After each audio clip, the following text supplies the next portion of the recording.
আসসালামু আলাইকুম এভরিওয়ান, চলে আসলাম আবারও একটি নতুন রেসিপি নিয়ে। আর আজকে আমি করে দেখাবো চিটাংয়ের ঐতিহ্যবাহী কোয়াব রেসিপি।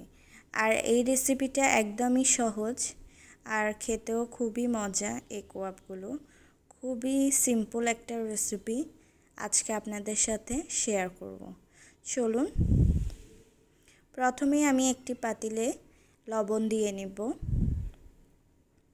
আর এখানে ধনিয়া গুঁড়ো দিয়ে দিব।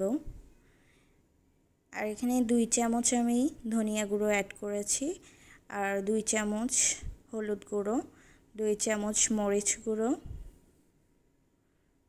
এখানে দিয়ে দেব জিরা বাটা, 3 চামচ রসুন বাটা, 3 চামচ মরিচ বাটা, 3 চামচ আদা বাটা। এবার সবগুলো মশলা আমি দিয়ে দিলাম। এখানে গোটা মশলাও আমি দিয়ে দিয়েছি, 5টা এলাচ আর দারচিনি দিয়ে দিচ্ছি। এবার আমি তেলে পেঁয়াজ বেরেস্তাও দিয়ে দিলাম। এবার আমি মাংসের টুকরোগুলো দিয়ে দিব। আর এখানে মাংসর সাইজটা অনেক বড় রাখা হয়েছে, যেহেতু এটা পরে ভাজা হবে। আর এটা একদম গরুর রানের মাংস, যেটা কিনা একদম সলিড, দেখুন।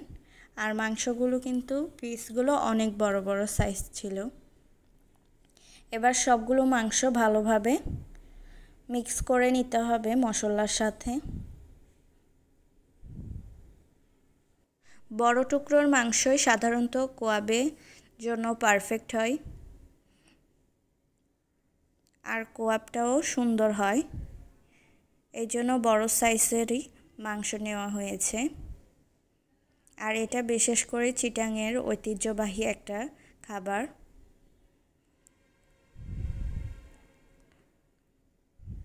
এগুলোকে ভালোভাবে রান্না করে নিতে হবে মাংসগুলোকে। আর মাংস রান্না হয়ে গেলে এবার এই টুকরোগুলোকে নিয়ে তেলে ভাজতে হবে। আমার এখানে সবগুলো টুকরোই আমি তেলে ভেজে নিয়েছি। এবার এগুলোকে আরেকটু চুলা ছোট করে ভাজবো। আর এইভাবেই মাংসগুলোকে আপনারা সংরক্ষণ করতে পারেন অনেক দিন পর্যন্ত। সো এখানেই তেল দিয়েই রাখতে হয়। আর কিছুদিন পর পর এটাকে একটু বের করে, ফ্রিজ থেকে বের করে একটু জাল দিয়ে নিলেই হয়ে যায়।